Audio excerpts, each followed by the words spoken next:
Hallelujah hallelujah hallelujah. तो जैसे बीते शनिवार हमने खुदा के वचन से जो सीखा था,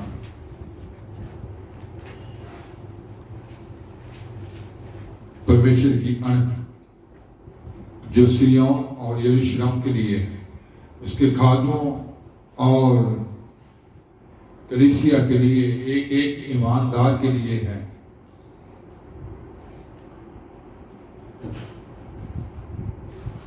फिर से पढ़ेंगे यशायाह बाप उसके पहले। सयून के निमित्त मैं चुप ना रहूंगा और यरूशलेम के निमित्त मैं चैन ना लूंगा। सिय्योन के निमित्त मैं चुप ना रहूंगा, यरूशलेम के निमित्त मैं चैन ना लूंगा, जब तक कि उसकी धार्मिकता प्रकाश के जब तक उसकी धार्मिकता प्रकाश के समान और उसका उदार जलती हुई मशाल के समान दिखाई ना दे।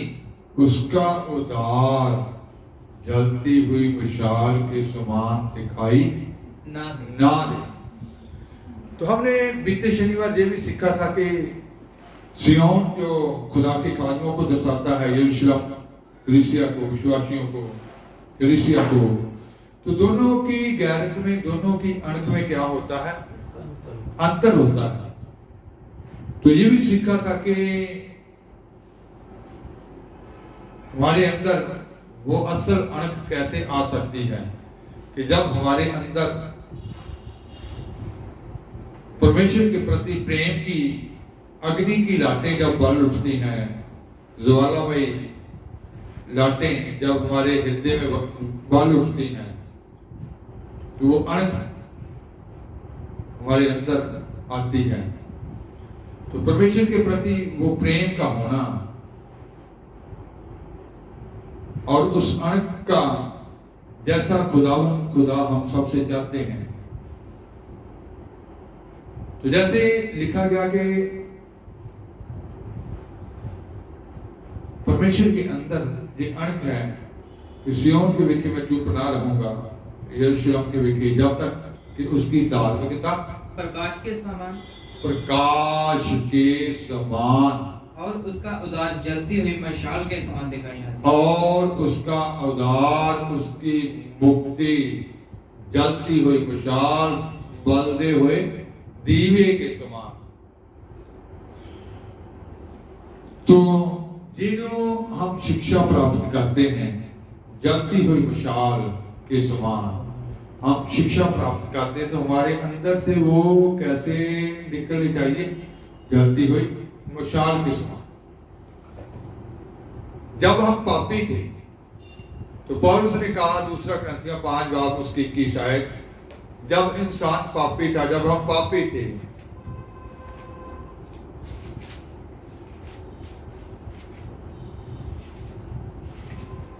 ਉਹਨੇ ਉਸ ਨੂੰ ਜਿਹੜਾ ਪਾਪ ਦਾ ਜਾਣੂ ਨਹੀਂ ਸੀ ਸਾਡੀ ਖਾਤਰ ਪਾਪ ਠਹਿਰਾਇਆ ਤਾਂ ਜੋ ਅਸੀਂ ਉਸ ਵਿੱਚ ਹੋ ਕੇ परमेश्वर का धर्म बनिए। जो पाप से अज्ञात था उसी को उसने हमारे लिए पाप ठहराया कि हम उसमें होकर परमेश्वर की धार्मिकता बन जाएं। जो पाप से अज्ञात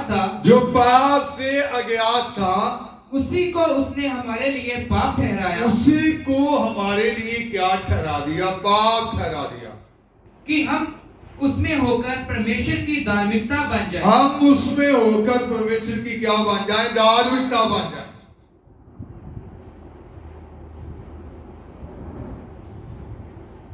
तो उसी यीशु में होकर हम परमेश्वर की धार्मिकता बनने के लिए क्या किए गए हैं? बुलाए गए हैं। तो हमारे परमेश्वर के अंदर वो अणख है कि जब तक हमारे अंदर उसकी धार्मिकता प्रकाश के समान तब तक वो सिय्योन यरूशलेम के प्रति क्या है? अनखी है। वो धार्मिकता जो है प्रकाश के समान चमक नहीं उठती। तो परमेश्वर की मसीह यीशु में होकर हम परमेश्वर की धार्मिकता बनने के लिए ही बुलाए गए हैं। उसकी धार्मिकता, उसका स्वभाव, जो हमारा स्वभाव है, हमारे जो काम है, जिस धार्मिकता के समान चमक उठने चाहिए, उसकी धार्मिकता हमारे जीवन से नजर आनी चाहिए। हमारे कामों से, हमारे स्वभाव से। तो हमारा स्वभाव, हमारे काम जो है, जैसे पौलुस ने फिलिपिया की कलीसिया को कहा, फिलिपिया 1 बाब उसके 9 आयत से 11 आयत तक, फिलिपिया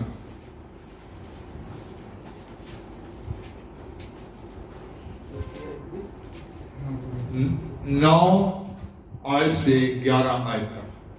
ਅਤੇ ਮੈਂ ਇਹ ਪ੍ਰਾਰਥਨਾ ਕਰਦਾ ਹਾਂ ਭਾਈ ਤੁਹਾਡਾ ਪ੍ਰੇਮ ਸਮਝ ਅਤੇ ਸਭ ਪ੍ਰਕਾਰ ਦੇ ਵਿਵੇਕ ਨਾਲ ਹੋਰ ਤੋਂ ਹੋਰ ਵਧਦਾ ਚਲਿਆ ਜਾਵੇ।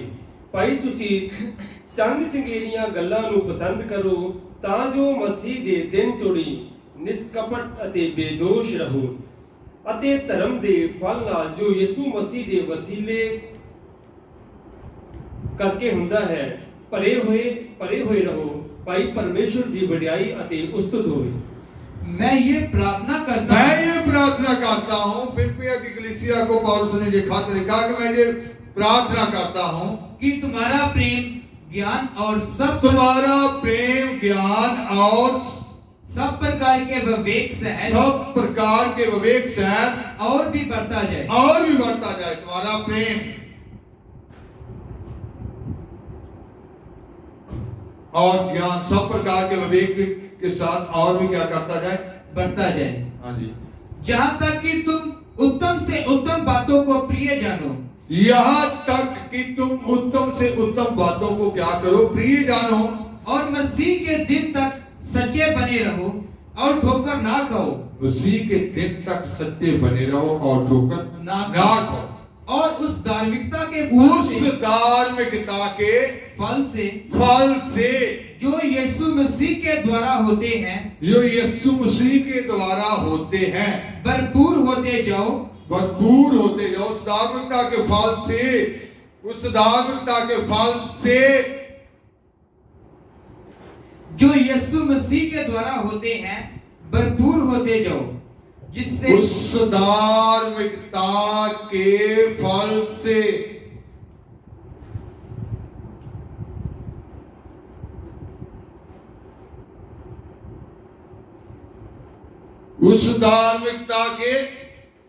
फल से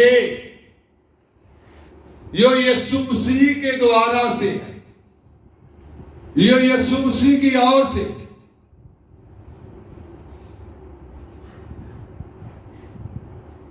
क्या करते जाए? जिससे भरपूर होते जाओ, जिससे परमेश्वर की महिमा और स्तुति होती रहे। उस धार्मिकता के फल से भरपूर होते जाओ, जिससे परमेश्वर की महिमा और स्तुति होती रहे। तो इसका मतलब है कि वो धार्मिकता के फलों से हम सब ने भरपूर होना है। धार्मिकता के फल, तो परमेश्वर की ये अर्घ जो है सिय्योन के लिए, यरूशलेम के लिए, कि जब तक उसकी धार्मिकता प्रकाश के समान, जब तक उसकी धार्मिकता प्रकाश के समान उसके जीवन में चमक ना उठे, सिय्योन में नजर ना आए, यरूशलेम में ना आए, उसके खात्मों में उसकी धार्मिकता नजर ना आए, विश्वासियों में, कलीसिया में उसकी धार्मिकता नजर ना आए, तो धार्मिकता के फल जो हैं, इसलिए उसने उनको कहा कि मैं ये प्रार्थना करता हूं कि आप प्रेम और ज्ञान से, उस सारे विवेक से क्या करते जाओ और भी बढ़ते जाए, बढ़ते जाओ और भी बढ़ते जाओ। तो इसका मतलब है कि वो धार्मिकता के फल जो है, हमारे काम जो है, हमारा स्वभाव जो है, ये हमारे जीवन से क्या होना चाहिए, चमकना चाहिए।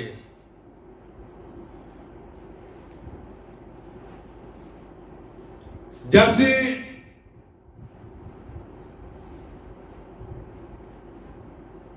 मत्ती की अंजील 25 बाब उसकी 31 आयत से 46 तक हम पढ़ते हैं, परमेश्वर के बच्चों के अंदर वो काम, धार्मिकता के काम नजर आने चाहिए। परमेश्वर के चुने हुए लोगों के अंदर वो धार्मिकता के काम नजर आने चाहिए।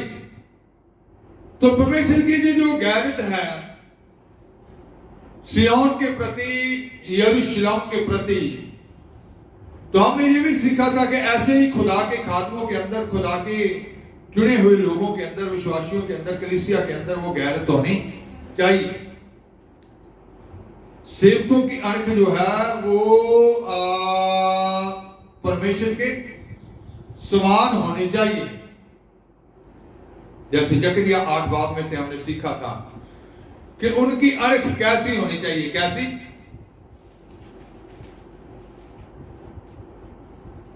होनी चाहिए। 8 बाब की 2 आयत में पढ़ा था कि कैसी। सेना का यहोवा यूं आखदा है कि मैं सिय्योन ਲਈ ਵੱਡੀ ਅਣਖ ਨਾਲ ਅਣਖੀ ਹਾਂ, ਸਗੋਂ ਮੈਂ ਉਹਦੇ ਲਈ ਵੱਡੇ क्रोध ਨਾਲ ਅਣਖੀ ਹਾਂ। सेनाओं का यहोवा यूं कहता है, सयून के लिए मुझे बड़ी जलन हुई, सिय्योन के लिए मुझे बड़ी जलन हुई, वरन बहुत ही जलजलाहट, बहुत ही जलजलाहट मुझ में उत्पन्न हुई है। मुझ में उत्पन्न हुई है। तो ऐसी खुदा के खादमों के अंदर भी वो अनख होनी चाहिए। जैसे सीखा था कि उनके खादम जो होते हैं उनको विश्वासियों की भी, कलीसिया की भी जिम्मेवारी जो है, वो बोझ जो है उनके कंधों के ऊपर होता है। तो परमेश्वर आपके प्रति अनकी, वो आपको छोड़ेगा नहीं जब तक उसकी धार्मिकता प्रकाश के समान आपके अंदर चमक नहीं उठती। आपने जो शिक्षा प्राप्त की है, जलती हुई मिसाल के समान, जलते हुए दिए के समान आपके अंदर से निकलती नहीं, वो अनखी है कि आपके अंदर से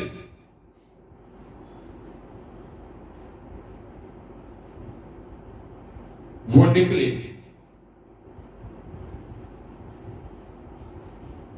क्योंकि जैसे यशायाह 60 बाब उसकी पहली और दूसरी आयत में लिखा है, पढ़ेंगे। उठ चमक, तेरा चानन जो आ गया है ਅਤੇ ਯਹੋਵਾ ਦਾ ਪ੍ਰਤਾਪ ਜੋ ਤੇਰੇ ਉੱਤੇ ਚਮਕਿਆ ਹੈ। ਵੇਖੋ ਤਾਂ ਹਨੇਰਾ ਧਰਤੀ ਨੂੰ ਢੱਕ ਲਵੇਗਾ ਅਤੇ ਉਮਤਾਂ ਨੂੰ ਘਟਾਂ, ਪਰ ਯਹੋਵਾ ਤੇਰੇ ਉੱਤੇ ਚਮਕੇਗਾ ਅਤੇ ਉਹਦਾ ਪ੍ਰਤਾਪ ਤੇਰੇ ਉੱਤੇ ਵਿਖਾਈ ਦੇਵੇਗਾ। उठ प्रकाशमान हो, उठ प्रकाशमान हो। तेरे अंदर जो वरदान रखे हुए हैं, वो तोड़े रखे हुए हैं, जो योग्यताएं रखी हुई हैं अंदर, उनके चमकने का समय आ गया है। उठ चमक, तेरे अंदर से वो धार्मिकता नजर आएगी, तेरे अंदर से वो प्रकाश नजर आएगा। उठ चमक, तेरे अंदर वो पहले से योग्यताएं रख दी गई थी, तेरे अंदर वो वरदान रख दिए गए थे, वो योग्यताएं वो तोड़े। उठ चमक, वो उनका चमकने का समय आ गया। उठ चमक। हाँ जी, उठ प्रकाशमान हो क्योंकि तेरा प्रकाश आ गया है। उठ प्रकाशमान हो, तेरा प्रकाश आ गया है और यहोवा का तेज तेरे ऊपर उदय हुआ है। यहोवा का तेज तेरे ऊपर क्या हुआ है? उदय उदय हुआ है। देख पृथ्वी पर तो अंधियारा, देख पृथ्वी पर तो अंधियारा है, और पर तू चमकेगा, तू चमकेगी। तेरे अंदर उसने वो दान रखे थे, वो तोड़े रखे थे, वो योग्यताएं रखी थी, उनके चमकने का समय आ गया है। तू चमक उठेगी, क्योंकि तेरा परमेश्वर सिय्योन के प्रति, यरूशलेम के प्रति क्या है? वो अनकी है। वो तब तक चैन से नहीं बैठेगा जब तक आपके अंदर से उसकी धार्मिकता प्रकाशमान ना हो जाए, जब तक आपने जो शिक्षा धारण की है, आपने जो ज्ञान प्राप्त किया है, आपने जो अपने अंदर उन वरदानों को ले लिया, अवतरणों को ले लिया, उन योग्यताओं को ले लिया, जब तक तेरे अंदर से वो चमक उठे ना उठे, वो अनकी है, वो अनकी परमेश्वर है। सिय्योन के लिए और यरूशलेम के लिए, आप सब के लिए वो अनकी है। तो आपकी योग्यताएं, वो वरदान, आप चमकने का समय आ गया है। आप पूरी दुनिया में लिखा गया, धरती पर तो क्या है? अंधेरा है। हाँ जी। और राज्य राज्य के लोगों पर घोर अंधकार छाया हुआ है। राज्य राज्य के लोगों पर घोर अंधकार छाया हुआ है, परंतु तेरे ऊपर यहोवा उदय होगा, तेरे ऊपर यहोवा उदय होगा। तेरा नूर, तेरी चमक दुनिया देखेगी। वो देखने जा रही है। आप लिख लें, चुने हो, बुलाए हो, आप इंतजार कर रहे थे कि मेरा समय कब आएगा, खुदा मुझे कब इस्तेमाल करेगा। कहता कि उठ चमक, उन वरदानों का, तोड़ों का, नियोक्ताओं का चमकने का, प्रकाश होने का क्या आ चुका है? समय आ चुका है। हाँ जी। और उसका तेज तुझ पर प्रकट होगा। उसका तेज तुझ पर क्या होगा? प्रकट होगा। प्रकट होगा। तो इसका मतलब है कि वो अनकी है सिय्योन और यरूशलेम के प्रति। कि आपके अंदर भी ऐसी ही अणक क्या की गई थी? खुदा ने ये चाही थी कि आपके अंदर भी वैसी ही गैरत हो, वैसी ही अणक हो। क्योंकि जैसे लिखा गया है, जब हम यशाया 62 बाब की 3री आयत पढ़ते हैं, फिर उसके बाद 4थी आयत पढ़ते हैं, तू यहोवा के हाथ में एक शोभामान मुकुट और अपने परमेश्वर की हथेली में राजमुकुट ठहरेगी। तू फिर त्यागी हुई ना कहलाएगी। तू यहोवा के हाथ में कैसे होगी? एक शोभामान मुकुट, एक शोभामय मुकुट, और अपने परमेश्वर की हथेली में राजमुकुट ठहरेगी। अपने परमेश्वर की हथेली में क्या ठहरेगी? राज मुकुट ठहरेगी। तू फिर त्यागी हुई ना कहलाएगी। तू फिर त्यागी हुई ना कहलाएगी। और तेरी भूमि फिर उजड़ी हुई ना कहलाएगी। तेरी भूमि फिर उजड़ी हुई ना कहलाएगी। तेरा देश फिर उजड़ा हुआ ना कहलाएगा। हाँ जी। परंतु तू हेप्सिबा और तू हेप्सिबा, तेरी भूमि बयूला कहलाएगी, क्योंकि यहोवा तुझसे प्रसन्न है और तेरी भूमि सुहागनी होगी। तू फिर उजड़ी हुई नहीं कहलाएगी। तेरी भूमि यहाँ आपके जीवन के बारे में और कलीसिया के बारे में कहा गया है। पंजाबी में फिर से इसको पढ़ेंगे। भूमि, देश लफ्ज जो लिखा गया है, ये आपके जीवन के बारे में और कलीसिया के बारे में लिखा गया है। ਤੂੰ ਯਹੋਵਾ ਦੇ ਹੱਥ ਵਿੱਚ ਇੱਕ ਸੁਹੱਪਣ ਦਾ ਮੁਕਟ ਅਤੇ ਆਪਣੇ ਪਰਮੇਸ਼ਵਰ ਦੇ ਹੱਥ ਵਿੱਚ ਇੱਕ ਸ਼ਾਹੀ ਅਮਾਮਾ ਹੋਵੇਗੀ। तू फिर यहोवा के हाथ में सुहप्पन का मुकुट और परमेश्वर के हाथ में क्या होगी? शाही अमामा होगी। हाँ जी। तू फिर छुट्टड़ ना सदावेगी, तू फिर छुट्टड़ नहीं अखवाएगी, ना तेरी धरती फिर खराबा अखवावेगी, हाँ जी। पर तू ਇਹ ਸਦਾਵੇਗੀ ਮੇਰੀ ਭੌਣੀ ਉਹਦੇ ਵਿੱਚ ਹੈ ਅਤੇ तू ਤੇਰੀ फिर हेप्सिबा सुधाएगी। तू सुधाएगी कि खुदा की इच्छा तुझ में है, मेरी पौनी तुझ में है। तू सुधाएगी, हेप्सिबा सुधाएगी कि खुदा की इच्छा इसमें है। वो सब लोग कहेंगे जो जिनके ऊपर अंधेरा है, वो कहेंगे इसके अंदर खुदा का दलाल है, इसके अंदर कुछ है, ये खुदा का जान है, ये खुदा का बेटा है, ये खुदा की बेटी है। इसके अंदर खुदा की योजनाएं हैं। ये आम नहीं, तू फिर छुट्टर नहीं अखवाएगी। और ਅਤੇ ਤੇਰੀ ਧਰਤੀ ਸੁਹਾਗਣ ਯਹੋਵਾ ਦੀ ਭੌਣੀ ਜੋ ਤੇਰੇ ਵਿੱਚ ਹੈ, ਅਤੇ ਤੇਰੀ ਧਰਤੀ ਵਿਆਹੀ ਜਾਵੇਗੀ। तेरी धरती ਵਿਆਹੀ ਜਾਵੇਗੀ। तेरी पौनी जो तुझ में है, तू छुट्टर नहीं कहलाएगी, क्या बन जाएगी? सुहागन, हेप्सिबा।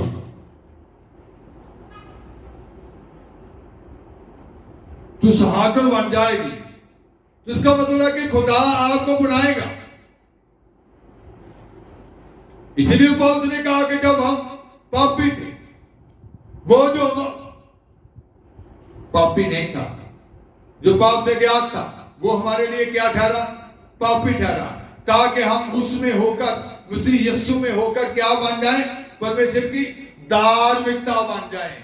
तो परमेश्वर की धार्मिकता बनने के लिए परमेश्वर को सिय्योन और यरूशलेम के लिए क्या है? अणख है। जब तक उसकी धार्मिकता प्रकाश के समान कलीसिया से, सिय्योन से, उसके खादमों से नजर नहीं आ जाती, वो चैन से नहीं बैठे। इसलिए उसने खादमों को भी क्या कहा था कि तुम भी हे यहोवा के पहलुओं, तुम भी क्या करो? आराम ना करो, जब तक कलीसिया के अंदर वो सूरत पैदा नहीं हो जाती। और उसने कहा गलातिया की कलीसिया को, जब फिर से वो दिन त्योहारों में फंस गए, फिर से वो पुराने जीवन में चले गए, फिर से वो वैसे रीति रिवाजों में फंस गए, कहता कि मुझे फिर दोबारा से क्या लग चुकी हैं? पीड़ाएं लग चुकी हैं, वो दर्दें फिर से लग चुकी हैं। फिर से मुझे आपके लिए क्या बहाने पड़ रहे हैं? आंसू बहाने पड़ रहे हैं। फिर से रो रो कर दुआ करनी पड़ रही है आपके लिए कि आप खुदा की इच्छा को समझ सकें, आप खुदा की मर्जी में लौट आए, आप खुदा की इच्छा को जान पाए, क्योंकि आपका खुदा भी अड़की है, खुदा के खादम भी आपके लिए अड़की हैं, वो भी आपके लिए आंसू बहा रहे हैं, वो भी आपके लिए दुआ करते हैं कि आप में मसीह की सूरत पैदा हो जाए। वो सूरत को आप पकड़ लें, जैसे गलातिया में लिखा गया था, तो वो सूरत पकड़ना। गलातिया 4 में लिखा गया था कि वो फिर से उन रीति रिवाजों में फंस गए थे, वो फिर से पुरानी बातों में फंस गए थे। 4:10 में लिखा गया था,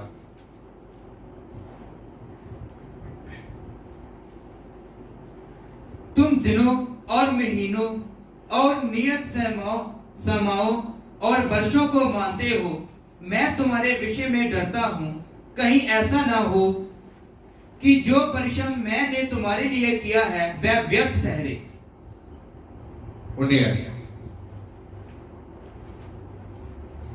हे मेरे बालकों, जब तक तुम में मसीह का रूप ना बन जाए, तब तक मैं तुम्हारे लिए फिर जच्चा की सी पीड़ाएं सहता हूँ। जब तक मसीह की सूरत तुम में ना बन जाए। तो जब वो रीति रिवाजों में फंस गए तो कहता कि मैं डरता हूं कि कहीं मैंने आपके लिए ऐसे परिश्रम ना किया हो, लेकिन फिर मुझे क्या हो गई है? जच्चा की सी पीड़ाएं लग गई हैं। फिर से आंसू बहा बहा के उन लोगों के लिए दुआ करना, फिर से कि प्रभु ये समझ आए, ये लौट आए, ये तेरी इच्छा को ले, ये तेरे वचन के मुताबिक बन जाए। कहता कि जब तक मसीह तुझ में सूरत, तो इसका मतलब है कि परमेश्वर की जो धार्मिकता है हमारे अंदर से, वो प्रकाश के समान क्या होनी चाहिए? चमकनी चाहिए। और जो वरदान योग्यताएं रखे हैं उनको चमकने के लिए, और जैसे उस शिक्षा को हमने प्राप्त किया है, वो कैसे निकलनी चाहिए अंदर से बात?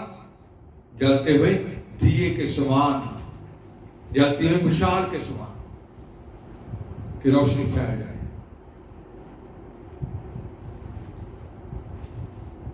इसका मतलब है कि वो वरदान चमकने का समय आ गया, क्योंकि आपका खुदा भी आपके प्रति क्या है? अड़की है। उसके खादम लोग भी आपके लिए आंसू बहा रहे हैं। जब आपके तोड़े चमकेंगे, जब आपके वरदान चमकेंगे, आपकी चमक दूसरों के ऊपर पड़ेगी, आपके स्वभाव से दूसरों के ऊपर उसकी चमक पड़ेगी, आपके कामों से दूसरों के ऊपर उसकी चमक पड़ेगी, तो वो आपके कामों को देखकर, आपके स्वभाव को देखकर, आपके बदले हुए जीवन को देखकर, आपके बदले हुए स्वभाव को देखकर, आपके अच्छे कामों को देखकर, वो जो आपके अंदर से चमक निकल रही है, आपके कामों के द्वारा, आपके स्वभाव के द्वारा जो चमक निकल रही है, आपके जीवन के द्वारा जो चमक निकल रही है, तो पौलुस ने कहा कि दूसरे लोग भी क्या करेंगे। पहला तीमुथियुस 2:4 आए, आगे पढ़ेंगे।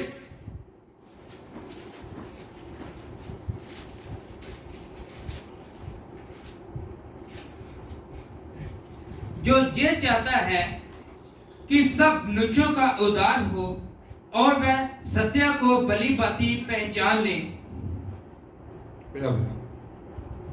जो चाहता है भाई सारे मनुष्य बचाए जान। तो सर्वशक्तिमान परमेश्वर ये चाहते हैं कि सभी मनुष्य क्या करें, बचाए जाएं। परमेश्वर किसी पापी की मौत में खुश नहीं है। उसकी क्या इच्छा है कि सभी लोग क्या किए जाएं, बचाए जाएं और ਅਤੇ ਉਹਦੇ ਸੱਤ ਦੇ ਗਿਆਨ ਤੱਕ ਪਹੁੰਚਣ। वो सभी सत्य के ज्ञान तक क्या हो जाएं, पहुंच जाए। तो जब आपके अंदर से उसकी धार्मिकता नजर आनी शुरू हो जाएगी, आपके वरदान चमकने शुरू हो जाएंगे, आपकी चमक से वो भी सत्य के ज्ञान की तरफ क्या करेंगे, खींचे चले आएंगे। आपकी चमक उनको किधर खींच कर लेकर आएगी, सच्चाई की तरफ लेकर आएगी, उनको सत्य के ज्ञान की तरफ लेकर आएगी। वो लोग रोशनी में आ जाएंगे, वो जागृति में आ जाएंगे, वो ईमान में आ जाएंगे, वो पहचान में आ जाएंगे, उनकी बंद आंखें क्या हो जाएंगी, खुल जाएगी, वो रोशन हो जाएंगे। इसलिए कहा उठ चमक। तेरे अंदर के वरदानों के चमकने का क्या हो गया है, समय आ गया है। धरती के ऊपर घोर अंधेरा है, पर तू चमकेगा, तू चमकेगी। इसीलिए खुदा ने तुझको पकड़ा था, इसीलिए खुदा ने तुझको हाथ डाला था, इसीलिए खुदा ने तुझे बुलाया था। आपने नहीं उसे चुना, उसने आपको चुना था। आपने नहीं अपना जीवन उसके समर्पित किया, उसने आपके अंदर ये डाल दिया, आप उसके अधीन हो गए। आपके अंदर वो योग्यताएं जो वो तोड़े, वो वरदान जो रखे हैं, वो चमकने का समय आ गया है। आपके द्वारा वो बहुत सारे वो सत्य के ज्ञान की तरफ खींचे चले आएंगे, वो सच्चाई की तरफ खींचे चले आएंगे। आप चमकेंगे, आपके अंदर से उसकी धार्मिकता नजर आएगी, आपके अंदर से वो ज्योति नजर आएगी, वो रोशनी नजर आएगी। वो शिक्षा जो आप ग्रहण कर रहे हैं, जो आपने की है, वो आपके अंदर से वो जलते हुए दिए के समान, वो जलती हुए विशाल के समान वो तेजी से फैल जाएगी और संसार रोशनी में होगा। आप अपने आप को ऐसे ना समझें,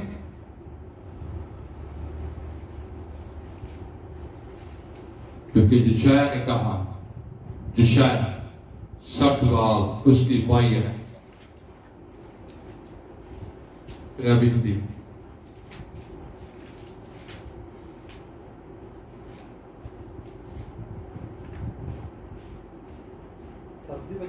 60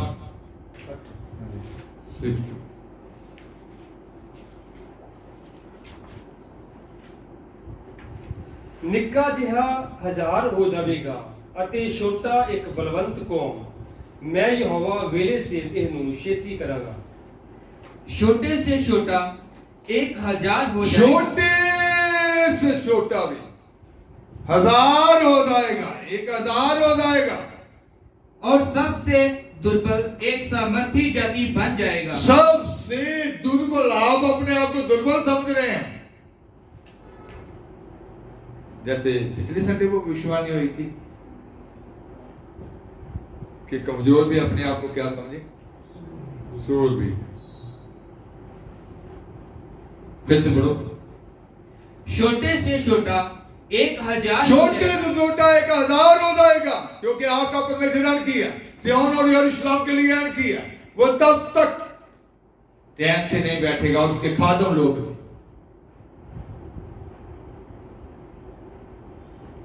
छोटे से छोटा भी क्या हो जाएगा, 1000 हो जाएगा। और जो दुर्बल है, जो कमजोर है, और सबसे दुर्बल एक सामर्थी जाति बन जाएगा। सबसे दुर्बल एक सामर्थी जाति क्या हो जाएगा? बन जाएगा। बन जाएगा। Hallelujah, hallelujah, hallelujah, hallelujah, hallelujah. Hallelujah. इसलिए खुदा की बातों पर कभी शंका ना करें, उस गैरत को अपने जीवन में लें। आप दुर्बल समझ रहे होंगे कि मैं बहुत कमजोर हूं, आप बड़ी जाति बनने जा रहे हैं, आप छोटे से छोटा आपको समझ रहे होंगे कि मैं क्या हूं, मैं तो एक छोटा सा हूं। आप 1000 हो जाएंगे। आपका खुदा कह रहा है, खुदा का कलाम कह रहा है, क्योंकि खुदा की यही इच्छा आपके जीवन के बारे में है। और आज ही अपने जीवन में उस गैरत को लें, क्योंकि वो तुम्हारा दूल्हा, वो जो गैरत आपके प्रति रखता है, वो शुटर नहीं रहने देगा, आपको सुहागन बनाएगा। आप आपके बाद शुटर नहीं कहलाएंगे, बल्कि क्या कहलाएंगे? हेप्सिबा। उसकी 5 आयत भी पढ़ देंगे, वर्ष की 5।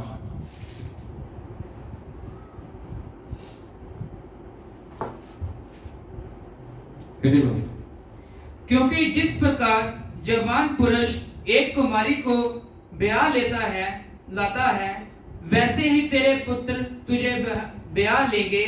और जैसे दुल्हा अपनी दुल्हन के कारण हर्षित होता है, वैसे ही तेरा परमेश्वर तेरे कारण हर्षित होगा।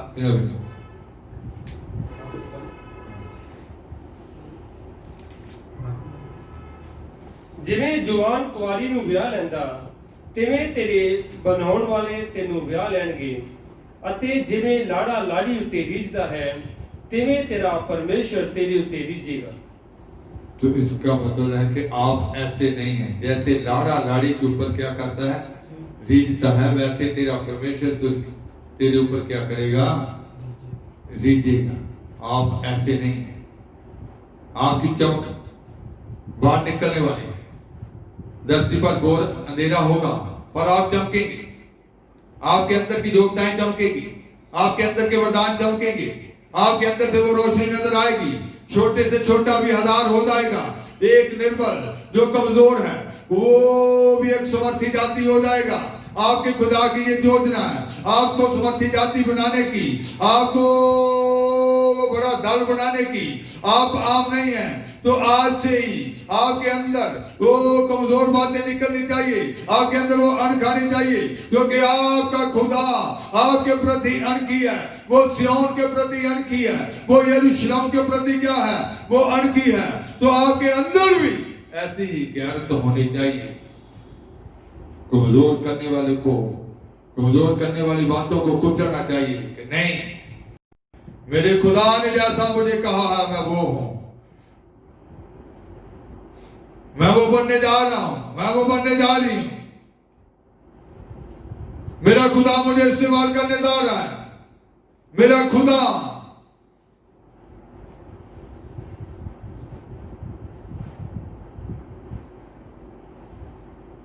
तो आज ही उस गैरत को अपने जीवन में लें।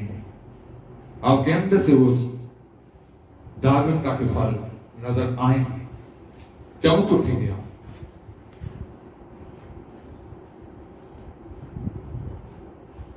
आपके स्वभाव के द्वारा, आपके कामों के द्वारा नजर आएंगे, आप चमकेंगे। दूसरे आपकी चमक के द्वारा बचाए जाएंगे, वो खींचे चले आएंगे, क्योंकि खुदा की यही इच्छा है कि सब क्या हो जाए? बचाए जाए। तो आपको ही खुदा ने उनके लिए इस्तेमाल करना है। आप तैयार हो।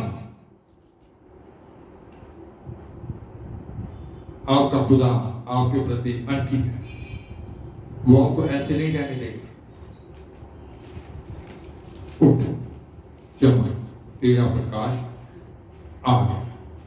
आंखें बंद करेंगे और दुआ की अपने खुदा के लिए हाथ उठा के तारीफ करेंगे, तारीफ तारीफ तारीफ तारीफ और ऊंची आवाज में तारीफ करेंगे, और बुलंद आवाज में तारीफ करेंगे, अपने खुदा के लिए तारीफ करेंगे। उसका जलाल अब तुम में नजर आने वाला है, इसलिए तारीफ करेंगे। तारीफ तारीफ तुम्हारी योग्यता है चमकने वाली है, इसलिए तारीफ करेंगे। तारीफ तारीफ तारीफ तारीफ तारीफ दुनिया तुम्हारे जलाल को देखने वाली है, इसलिए तारीफ करेंगे। तारीफ तारीफ तारीफ तारीफ तुम्हारा खुदा अपने आप को तुम पे जाहिर करने वाला है, इसलिए तारीफ करेंगे। तारीफ तारीफ और ऊंची आवाज में तारीफ करेंगे, और बुलंद आवाज में तारीफ करेंगे, अपने खुदा के लिए तारीफ करेंगे।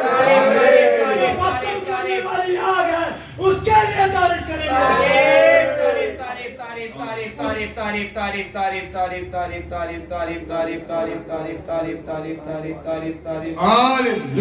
हालेलुया। प्रभु की दासी और संदीप दोनों वाली बड़ी दुआ करेंगे। हालेलुया। सर्वशक्तिमान पिता परमेश्वर तेरी तारीफ तेरा धन्यवाद करते हैं खुदा बाप, तेरी तारीफ करते हैं जिसके महान प्यार के वास्ते कीतियां भलाइयां दे वास्ते भी तेरा शुक्र करते हैं खुदा आज के दिन के लिए जो तेरी कृपा के द्वारा हमारे सबके जीवन में आप लेकर आई, और आज की आराधना के वास्ते भी तेरा शुक्र करने प्रभु जी। इबादत दे शुरू तो लेके हम तक चलाया और बड़ी जित दी, नवा अभिषेक दिता, धन्यवाद करते हैं खुदा, तेरी तारीफ करते हैं प्रभु यीशु मसीह। तेरे लोगों को तुसी अपनी समर्थ के द्वारा और भी जलाली बना दिता, असि विश्वास करते हैं खुदा, तेरा धन्यवाद करते हैं प्रभु जी। और भी तेरे बेटे बेटियां जो तेरे हम करते प्रभु जी, जो हनेरे दे विच लोग रोशनी दे विच आ जान, सब तेरी मर्जी तेरी इच्छा दे चलाओ डाउन प्रभु जी। जो वचन से बाहर ने प्रभु जी वचन के अंदर आ जान खुदा, तेरी तारीफ तेरा धन्यवाद करते हैं खुदा। एक एक वचन को पूरा करने के वास्ते भी तेरे लोगों के तेरे हम कर दो, और अपना बाल शक्ति सामर्थ्य नाल चलन वास्ते भी अपनी कृपा करो, चेत दो, तेरा शुक्र करते हैं प्रभु यीशु मसीह।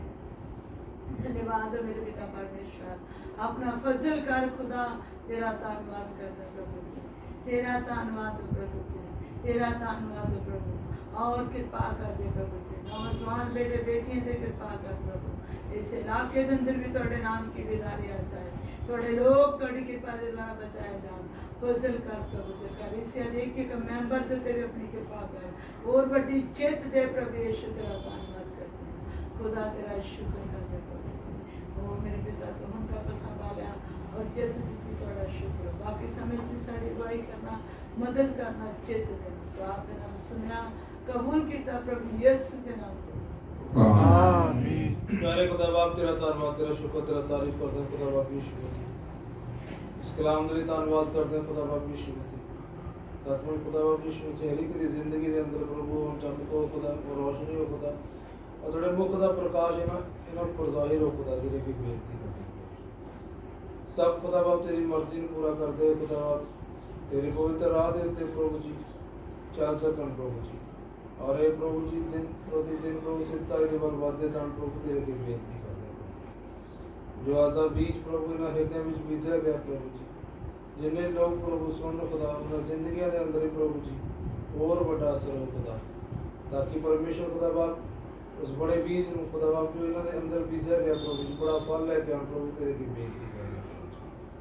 थोड़े खादम नहीं खुदा हम थोड़े हाथों में सौंपते हैं प्रभु जी, इस पूरी टीम को खुदा थोड़े हाथों में सौंपते हैं प्रभु, एक की जिंदगी और जित दे तेरे की बेनती करते हैं, धन्यवाद करते हैं, तेरा शुक्र करते हैं, प्रार्थना सुनते हैं प्रभु यीशु के नाम, आमीन। हालेलुया। हालेलुया। फिर से उसकी तारीफ करेंगे। हालेलुया। अब खुदा की धार्मिकता हर एक के जीवन में नजर आए, इसलिए तारीफ करेंगे। खुदा का ज्ञान हर एक के जीवन में चमके, इसलिए तारीफ करेंगे, और ऊंची आवाज में तारीफ करेंगे, और ऊंची आवाज में तारीफ करेंगे। हालेलुया। हालेलुया। ये प्रार्थना प्रभु के दास के साथ प्यारे बाप तेरी तारीफ करते हैं प्रभु, तेरे बड़े नाम के लिए। तू महान परमेश्वर है, तू हम सबको प्यार करता है, वो सब तेरे बेटे बेटियों को प्यार करता है, तेरे लोगों पर तू बहुत दया करता है। सिय्योन यरूशलेम के लिए तू अनखी है, तेरे लोगों को तू ऐसा बनाने जा रहा है, तेरी धार्मिकता प्रकाश के समान इनके जीवनों से नजर आएगी। वो औलाद जलती हुई मशाल की तरह इनके अंदर से निकले, भूखते निकले। तू अनकी, तेरे खादमों को भी तूने अनकी बना दिया कि तेरे लोगों के लिए जाग जाके दुआ कर सके, ताकि एक एक शुद्ध और साफ होकर तेरे सामने खड़े होने के योग पाए। आज तूने ये कर दिया, सुनने वालों पे कर दिया, इस कलीसिया पे कर दिया, इन सब पर ये कर दिया। हर एक को नया जीवन अता किया। धन्यवाद करते हैं। तेरी शांति सबके ऊपर और तेरी महिमा एक एक के जीवन से नजर आए और विरोधी की सारी चालें जो इनके विरोध में है, यीशु नाम में सब फेल हो जाए। तेरे लोग फतेहमंद हों प्रभु यीशु। आमीन। अब हमारे खुदावंद खुदा का फजल, आखिरी पिछड़ा के खुदा बाप की मोहब्बत को ईमानदार कदमों के साथ अब से लेकर हमेशा हमेशा तक होती है। आमीन।